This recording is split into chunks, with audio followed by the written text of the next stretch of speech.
नाज़रीन अहम ख़बर मांखे ॾियूं पिया त कराची यूनिवर्सिटी में थियल आपघाती धमाके जा सीसीटीवी फुटेजेस मेहरान टीवी हथ करे वरिता आहिनि।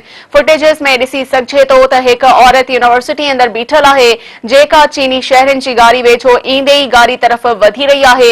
फुटेजेस में गाड़ी वेझो मोटरसाइकिलनि ते रेंजर्स एहलकार बि बीठल नज़र अची रहिया आहिनि। फुटेजेस में ॾिसी सघिजे थो त यूनिवर्सिटी जे कन्फ्यूशियस शोबे ॿाहिरां बीठल औरत गाड़ी वेझो पहुचे थी त धमाको थिए थो, जंहिं बाद वैन के बाहि लगी वञे थी। नाज़रीन अवांखे अहम ख़बर ॿुधाए रहिया आहियूं त कराची यूनिवर्सिटी में थियल आपघाती धमाके जा सीसीटीवी फुटेजेस मेहरान टीवी हथ करे वरिता आहिनि। फुटेजेस में ॾिसी सघिजे थो त हिकु औरत यूनिवर्सिटी अंदर बीठल आहे, जेका चीनी शहरनि जी गाड़ी वेझो ईंदे ई गाड़ी तरफ़ वधी रही आहे। फुटेजेस में गाड़ी वेझो मोटरसाइकिलनि ते रेंजर्स एहलकार बि बीठल नज़र अची रहिया आहिनि। फुटेजेस में ॾिसी सघिजे थो त यूनिवर्सिटी जे कन्फ्यूशियस शोबे ॿाहिरां बीठल औरत गाड़ी वेझो पहुचे थी त धमाको थिए थो, जंहिं बाद वैन खे बाहि लगी वञे थी।